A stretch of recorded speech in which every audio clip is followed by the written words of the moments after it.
सौरभ, हाँ भैया। ये क्या तू झाड़ू लगा रहा है? हाँ भैया, वो भाभी आराम कर रही है ना, तो मैंने सोचा घर में इतनी गंदगी हो रही है, मैं ही साफ कर देता हूँ। अच्छा, अब घर की ओर तो काम तू करेगा? सारा दिन तो तू खेतों पे लगा रहता है। तू अपनी भाभी को इतना सर पर मत चढ़ा सौरभ। अरे कोई बात नहीं भैया। बात ऐसे कैसे नहीं है, इसे तो मैं बताता हूँ अभी। चंचल, अरे यहाँ सुनो। चंचल, हाँ, क्या हुआ? ये क्या है? सौरभ झाड़ू लगा रहा है घर में, तुम्हें शर्म नहीं आती बिल्कुल भी? मैं थोड़ी देर लेट गई थी और अगर सौरभ ने झाड़ू लगा भी ली तो क्या हो गया? क्या ये सौरभ का घर नहीं है? चंचल, ये कैसी बातें कर रही हो? तुम्हें पता है कितना काम करता है घर का? सारा खेत का काम ये संभालता है, घर का ये संभालता है। तुमसे घर की झाड़ू भी नहीं लगती?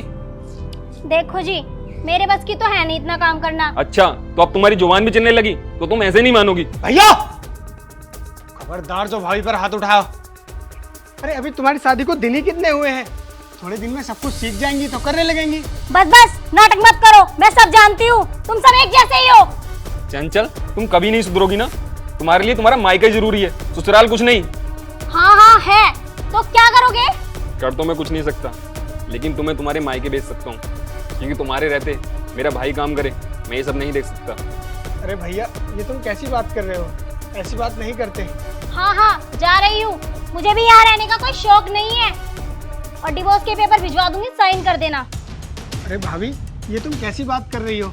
ऐसी बात नहीं करते, इसमें तो हमारी ही बदनामी है ना। अरे सौरभ, जाने दे इसे।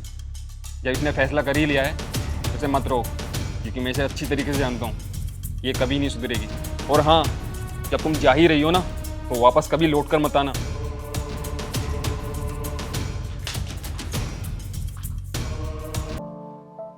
भैया, ये तुमने झगड़ा करके सही नहीं किया।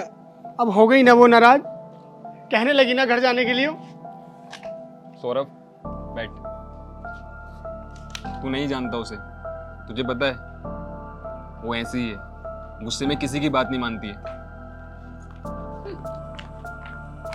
और पहुंचकर कॉल कर देना। लेकिन भैया, तुम्हें भाभी को एक बार रोकना तो चाहिए था ना। सौरभ, तू उसे नहीं जानता, मेरे लाख रोकने पर भी वो नहीं रुकती। सौरभ, एक बात बताऊं तुझे, मैं उसके पिताजी को अच्छी तरीके से जानता हूँ। तो उसे एक बार घर जाने तो दे, मैं पिताजी से बात कर लूंगा, ठीक है? ठीक है भैया। अब तू एक काम कर, खेतों पर पानी चल रहा है तो तू खेतों पर घूम जा एक बार, ठीक है? मैं भी डेयरी पर जा रहा हूँ, हिसाब उसाब कर थोड़ा बहुत, सही है? ठीक है भैया। और हाँ, पर्ची कहाँ रखी है दूध की? वो भैया अलमारी में रखी हुई है। ठीक है, चल। ठीक है।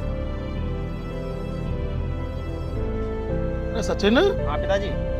अरे वो सोमपाल मुझसे कल ट्यूबवेल की ताली मांग रहा था, उसे दी ना थी क्या? ताली तो दे दी थी मैंने कल ली। मांग क्यों रहा था मुझसे वो? चलो, और वो यूरिया के कट्टे आने थे, ले आया? हाँ मैं कट्टे तो कल ही ले आया था। और खल की बोरी? खल की बोरी भी ले आया था। चल, काम तो तैने सब ठीक कर लिया। एक बात तो बता, ये तैने क्या डाकुओं वाला भेष बना रखा है? दाढ़ी वाड़ी कटवा, तमीज में रह कर। अरे पापा यू बस ऐसे ही। पता ना क्या नए नए शौक चढ़ रहे हैं, कभी दाढ़ी बढ़ा ली, कभी मूंछ बढ़ा ली।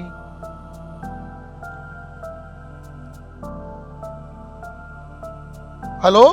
हेलो, नमस्ते पिताजी। नमस्ते बेटा, नमस्ते। ठीक हो? हाँ पिताजी, आप कैसे हो? हाँ मैं ठीक हूँ। और चंचल ठीक है बेटा? पिताजी, वही तो ठीक नहीं है। क्यों, क्या हुआ बेटे? पिताजी, आपके कहने पर मैंने उसे बार बार समझाया, लेकिन वो समझने को तैयार ही नहीं है।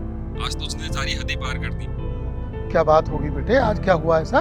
पिताजी, वो सुबह से जिद कर रही है कि मुझे मायके जाना है, मायके जाना है। पिताजी, आज उसने मुझसे डिवोर्स की बात की है कि मुझे तुमसे डिवोर्स चाहिए। ऐसा कैसे हो गया बेटा? पिताजी, मैंने उसे बहुत समझाया, मैंने और छोटे वाले ने, मगर वो किसी की सुनने को तैयार ही नहीं है।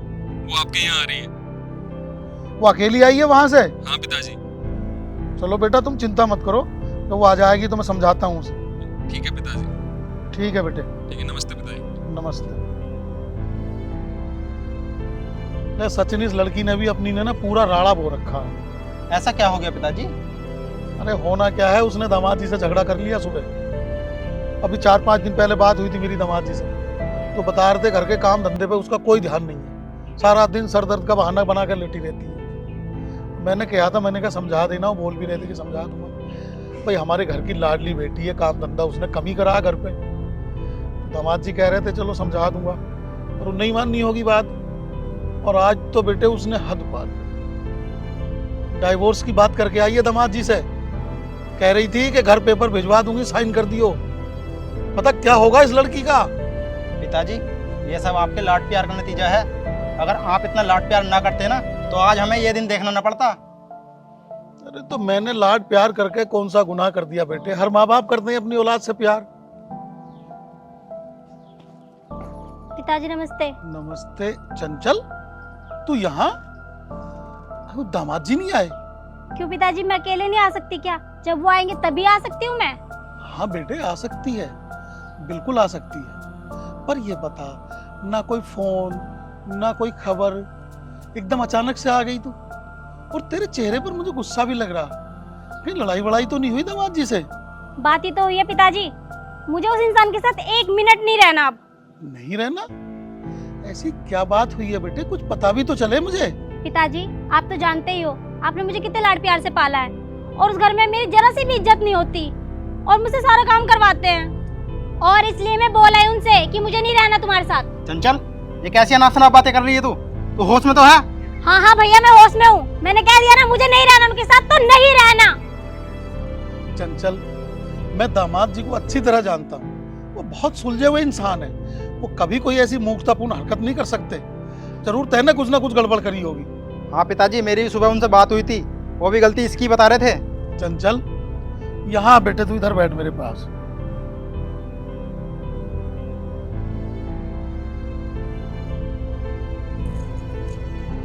देख बेटा एक बात बताऊं तुझे, शादी के बाद ना लड़की का असली घर उसकी ससुराल होता है, फिर मायका उसका घर नहीं रह जाता। और बेटे तुझे तो पता ही है, पुरानी कहावत है कि लड़की पराया धन होती है। इसलिए बेटे मैं कह रहा हूँ, देख अब तू यहाँ रहेगी तो पहली वाली बात नहीं रहेगी। अब तुझे घर का सारा काम भी करना पड़ेगा। अब तुझे पता तेरी भाभी कितना काम करती है, वो खेत का भी करती है, गाय भैंसों का भी करती है, खाना पकाने का भी करती है। अब बेटे तेरा घर तेरी ससुराल है। अब तू यहाँ रहेगी तो सचिन की पत्नी तुझे बर्दाश्त नहीं करेगी। जब वो सारा दिन काम करती है तो तेरा खाली बैठना कैसे बर्दाश्त करेगी वो? देख बेटा तुझे एक बात समझाऊं, राजी खुशी प्यार से आए, लड़की 2 दिन 4 दिन 10 दिन रहे मायके में, कोई दिक्कत नहीं। लेकिन ससुराल से नाराज होकर जब वो घर रहती है ना, तो सारा समाज ताने मारता है। और तुझे पता है दामाद जी से मेरी बात हुई थी कल, उन्होंने तेरे नाम से शहर में एक प्लॉट खरीदा है। वो शहर में मकान बनाकर तुझे शहर में रखना चाहते हैं, और तू उनसे नाराज हो जाती है और डाइवोर्स मांग रही है तू। पिताजी आप ही बताइए मैं क्या करूँ? बेटे इसमें करना क्या है? अपने घर रहे आराम से प्यार से, अपने काम की जिम्मेदारी समझ, अपने काम पर ध्यान दे, घर का सारा काम कर। और एक बात बताऊं बेटा, पिता के घर से जाने के बाद पति ही औरत का भगवान होता है। हाँ पिताजी मैं सब समझ गई।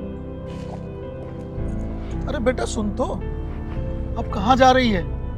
पिताजी मैं अपने घर जा रही हूँ। जाने अनजाने में आज ना जाने मुझसे कितना बड़ा पाप हो जाता।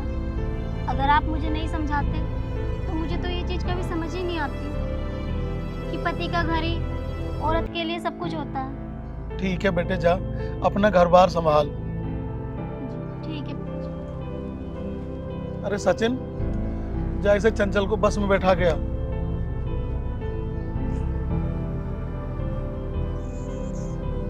हे नीली छतरी वाले, मेरी बेटी का घर बसा के रखना।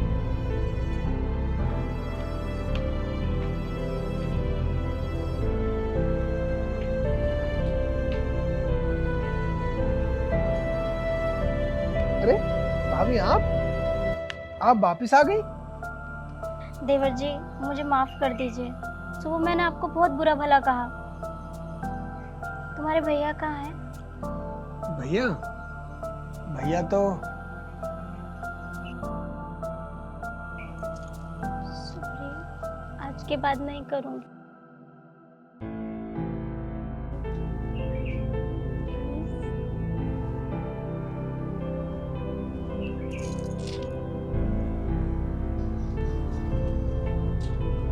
क्यों आ गई है कल, उड़ जाना है मुझे छोड़कर। सॉरी, मुझसे गलती हो गई। आज के बाद आपको छोड़कर नहीं जाऊंगी। आप बोलोगे तब भी नहीं। वारे कुदरत, कैसा खेल है तेरा। पहले दर्द देता है और फिर दवा भी खुद देता है।